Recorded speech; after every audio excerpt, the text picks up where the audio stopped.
This is a section for the second session for the day. That's the domestic violence. At the beginning, I want to acknowledge the traditional custodian of the land that we meet today, the Gadigal people, and pay my respect to elders past, present, and any elders from other Aboriginal communities that might be here today. The first up is our very own Fan Cheng from Boxer, who will be talking to the evidence-based typology of the perpetrator of domestic and family violence in New South Wales.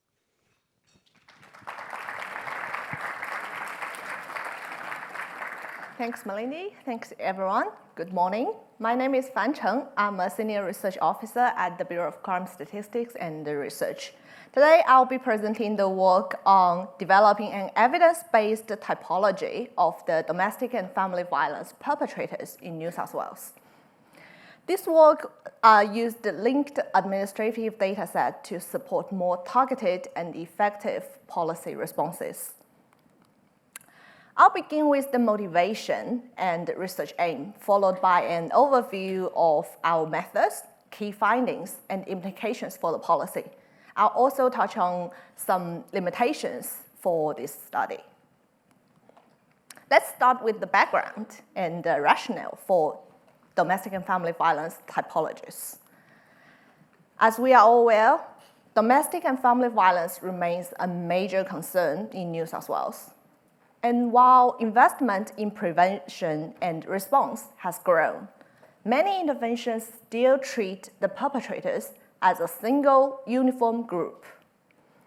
This presentation introduces a data-driven typology of DFV perpetrators, developed using linked administrative dataset from across DCJ's major systems. The aim is to demonstrate that perpetrators differ in meaningful ways by gender, socioeconomic status, system contact, and risk. And that these differences matter for how we design and deliver interventions. I also want to note that this is the first study in NSW to use this scale of linked dataset to classify the DV perpetrators. Well, it serves as a proof of concept of how this administrative data can support an evidence-based targeted intervention. By the end of this presentation, I hope to demonstrate how this typology study can improve precision, effectiveness, and efficiency of DFV responses across the state. The research aim, as I mentioned, is to classify almost 200,000 DFV perpetrators into distinct groups and then describe their characteristics. I would like to focus on these 5 aspects: demographics, offending and victimization history, domestic and family violence reoffending and revictimisation within 12 months, as well as other DCJ service history. To illustrate the value of this research, consider the following 2 examples. First, young Aboriginal women in regional areas who have a history of out-of-home care. They face elevated risk factors and have limited access to services. Second, non-Aboriginal men in metropolitan areas who have been a victim of DFV themselves, living in public housing. These individuals present more complex support needs. The figure below shows you the idea of grouping perpetrators who are all mixed, taken as a whole on the left, into distinct profiles on the right. We can design interventions then that are responsive to their specific circumstances, rather than relying on a one-size-fits-all model. Now I'll walk through the methods we used to identify the perpetrator typologies here. I'll start with the data. For this study, we used the linked Department of Communities and Justice dataset. We combined the client records from 7 major DCJ databases and combined them into individual level. By utilizing Boxer's reoffending database, we are able to find 196,697 individuals who had at least one DFV-related charge finalized between March 2008 and January 2023. We then link the records for these individuals in other databases, including child protection, out-of-home care, specialist homelessness services, and housing databases, including social housing applications, public housing tenancy, and private rental assistance.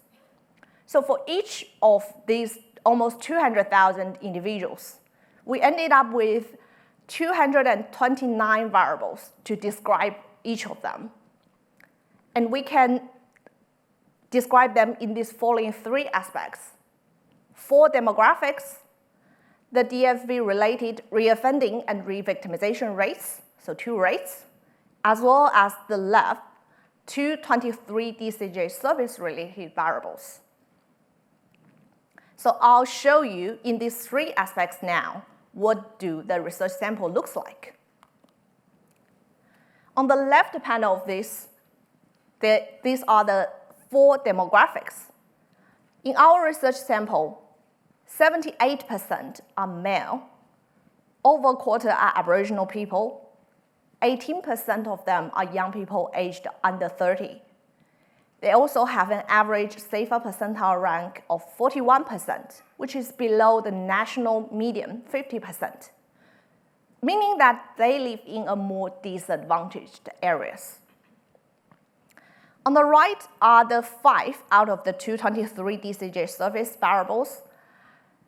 I present the sample, the average for the whole research sample. On average, they have 1.7 DFV-related charges against them. They have been a DFV-related victim themselves in 1.6 events.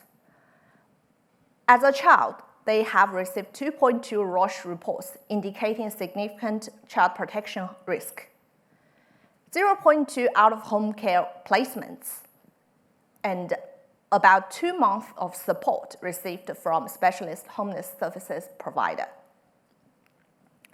These characteristics highlight the diversity and complexity of this perpetrator population, and these are only 9 aspects of them.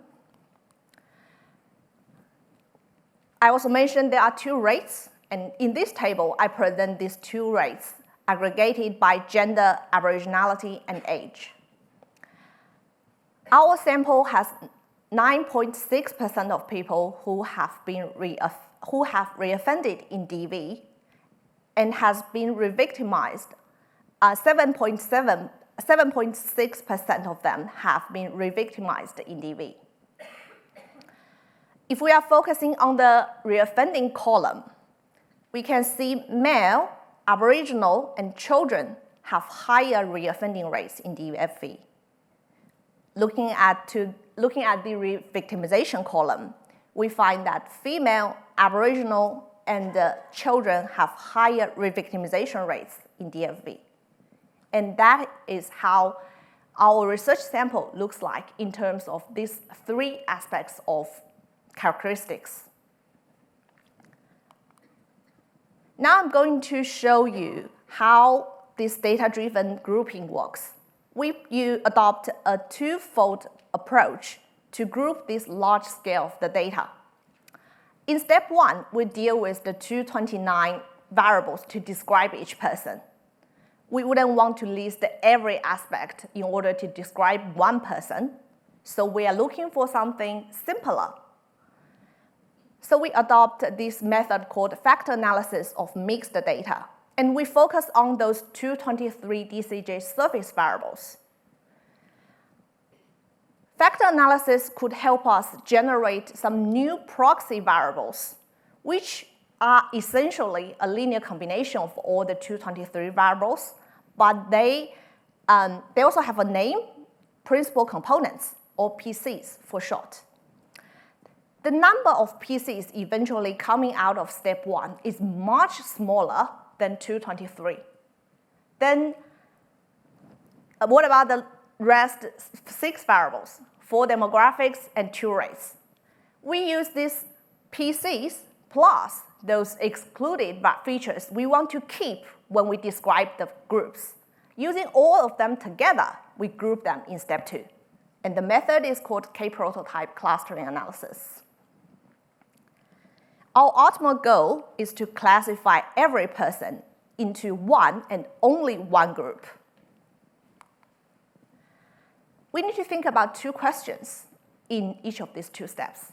In step 1, how many principal components do you want to keep in order to describe them, to summarize their surface history? How do you interpret them? In step 2, how many groups do you want to end up with? And how do you describe each of the groups in terms of their characteristics? Now let's look at the results. And here are the answers to these 2 questions in each of these 2 steps.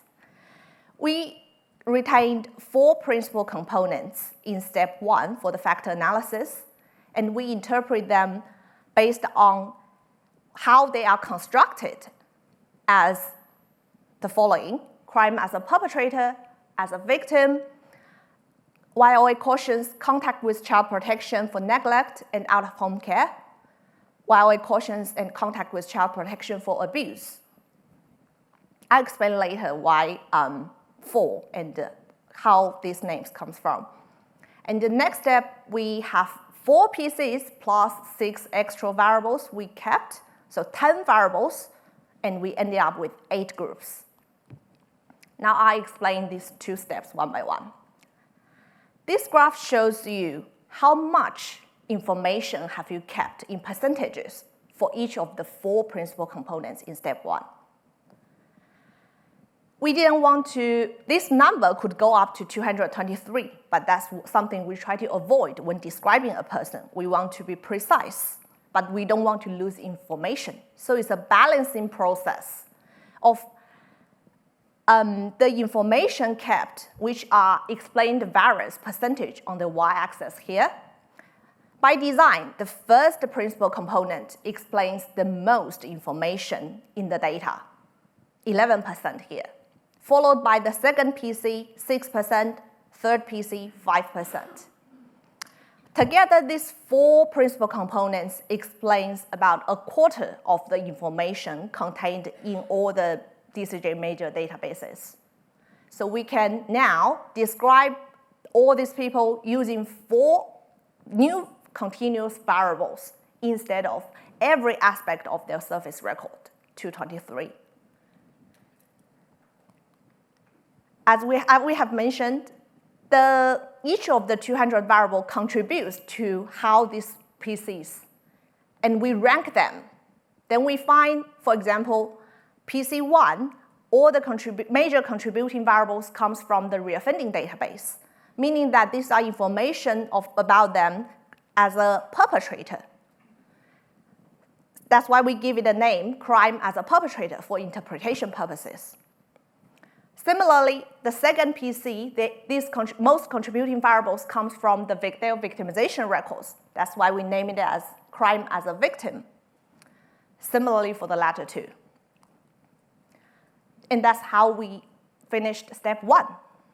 Moving on to step 2, where we have these 4 PCs and 6 demographics, 10 variables to group them. We need to decide on how, this is again a balancing process, how many groups you want to end up with.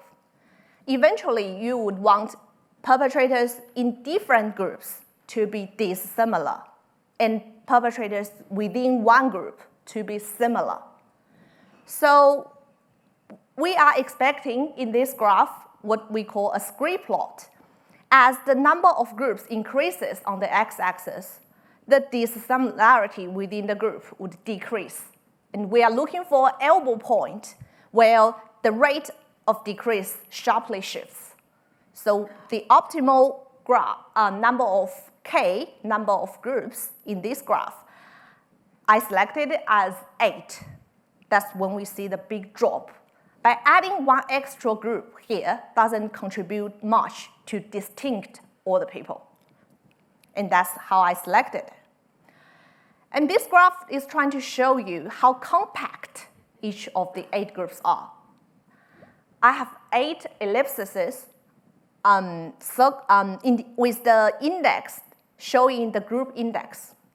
Note that the index here only indicates the group size. Group 8 actually is the largest with over 39 people in it. And group 1 is the smallest with less than 10,000 people in the group. You can see they are all well separated in terms of their characteristics. You might also notice groups 1 and 4 or 5 in the top are so close together. Also meaning if you decide to choose 7 groups and you only want to design 7 different tailored programs against each of these groups, these 2 might be combined together. And this turns out to be the Aboriginal people, female and male groups. Well, now that I've spoiled a bit of what's group 1 and 5, let's look at what do they even actually look like. So here I present to you the proportions of 4 binary characteristics. Let's look at the very left one, the proportion of male in each group. Group 1 on top and 8 at the bottom. So looking from up to bottom, we can see groups 1 to 3 have 0% of male, meaning that these are all female groups. And this is all chosen by the data. I didn't do anything. I just put all the characteristics in, and the algorithm tells me here are the 3 groups that are all females. The latter 5 then are all male-dominated groups, meaning we can then say that these are male groups. We can do this similarly for each of these 4 variables. Second one, see groups 2 and 3 are Aboriginal groups, but then we could also combine these characteristics, trying to describe group 1, for example, the female non-Aboriginal group who has very low reoffending rates and a moderate revictimisation rates. But then the question would come, why do groups 2 and 3 look so similar? And so is the case for groups 7 and 8. Why are they distinguished as 2 groups? That's because we have 6 more variables. And these are not binary, so I have to show you the distributions using box plots, with the median bar indicating their 50% level, the median. Groups 2 and 3, if you compare all these 6 aspects, they only distinguish because they have different safer percentiles. Groups 2 actually live in poorer areas compared to 3. We can also find groups 4 and 6 are the oldest group because their ages are highest. Groups 1 and 5 reside in wealthy areas. Groups 7 and 8 have more police cautions as young person and contact with child protection for reasons related to neglect and out-of-home care. This is because our interpretation with the PC3 before. So we could keep exploring, or I could present you this one-sentence summary for each of the 8 groups. I know you are interested, but this is my last slide. I'll conclude here. Our key findings for this study. This piece of work presents the first empirically validated typology of DFV perpetrators in New South Wales, using data from 7 major government systems. We identified 8 distinct groups, revealing the important differences in terms of their gender, socioeconomic status, and system contact.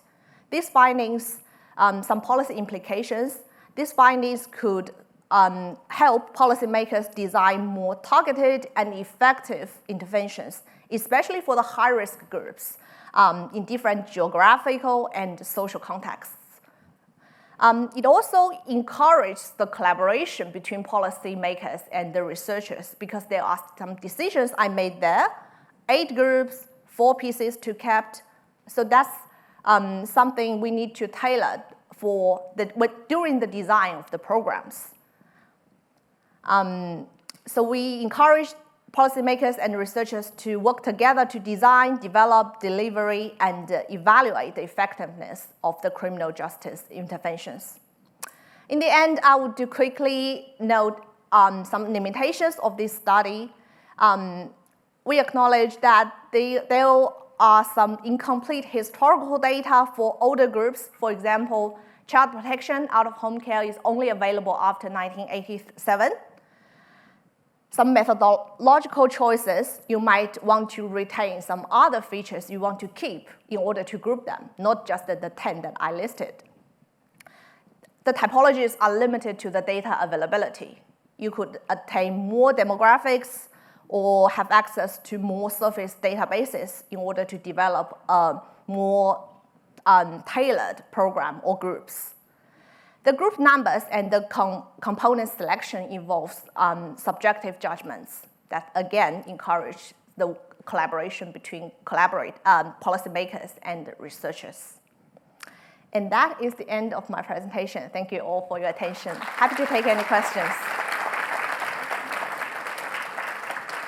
Thanks, Fran. For those people who might want to take a photo of your typology, do you mind going back to that page? Because I wanted to take a photo.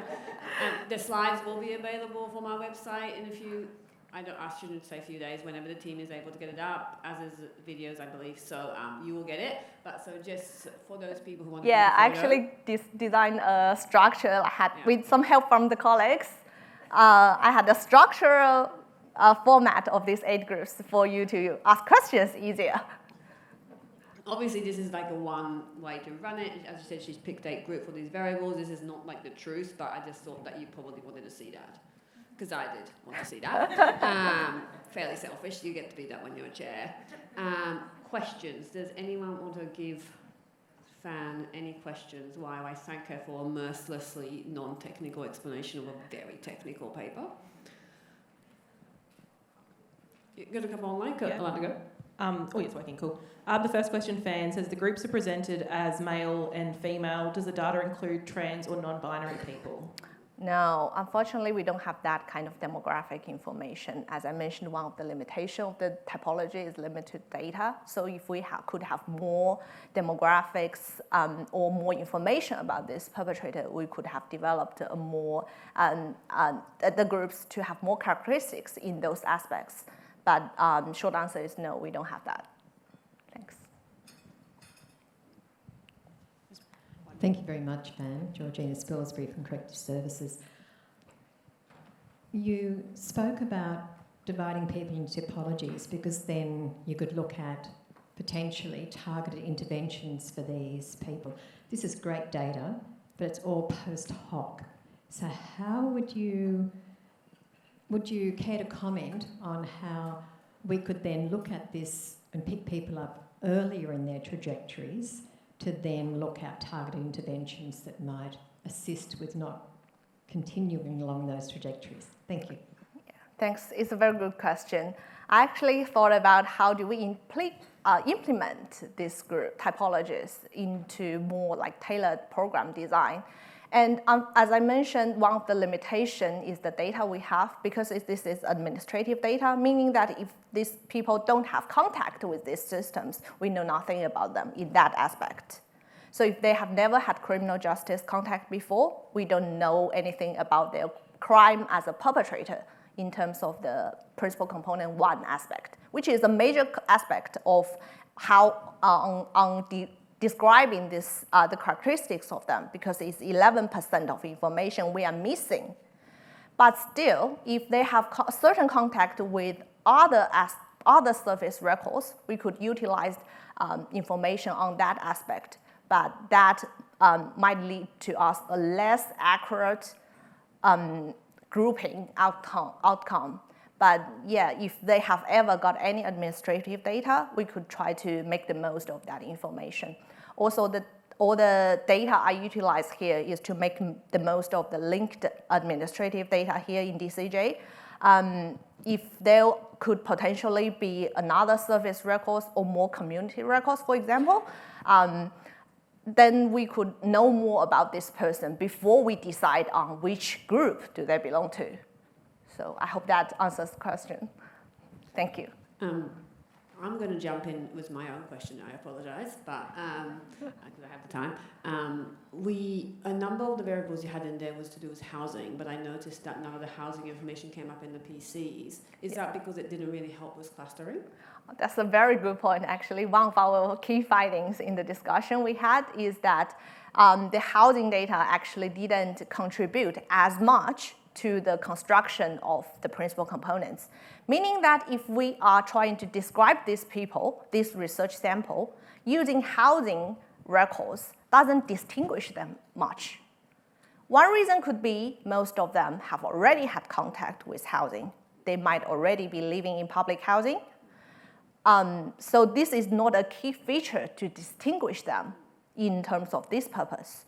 But housing records itself is a large database itself, can serve for purposes in other aspects, but not in this when we try to distinguish them. Does that make sense? Yes, absolutely. Thank you. Thanks. And I'm sorry I skipped over you. Do you have a mic? Yeah, I've got a mic. Thanks very much, Fan. My name's Paul McMullen from New South Wales Treasury. I've found this really valuable. Thanks so much for sharing, and we'll definitely be following up later to discuss further. Thank you. I wanted to ask, in terms of your 8 groups, are there any surprises in terms of our sort of existing preconceptions about the perpetrator groups in particular that this threw up? Yeah, that's a good point.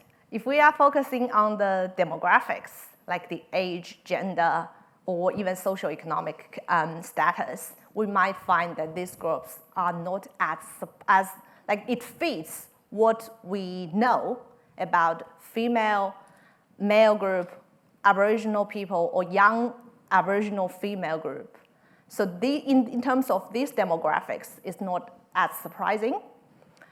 And this is what the previous study have done. They classify people by pre-design these groups and then put people in. Whereas in my study, we added some extra bits, more information, so that it's all data-driven outcome. It still gives us the groups that fit our common sense in a way, but then using those kind of technique, it's hard to draw conclusions. For example, the last column, involvement with the criminal justice and child protection systems.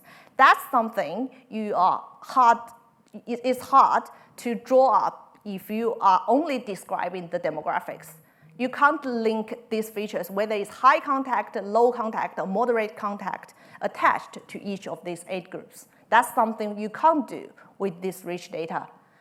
That's why we emphasize here is all data-driven results. The surprising part also lies in here, where we find the combination of this other contact with the systems to be attached to these groups. And then we can think more about why is these groups put separately instead of under another group. I hope that clarifies. Thanks. Great, thank you very much. We will move on to the next presentation, I think. So thanks very much, Fan.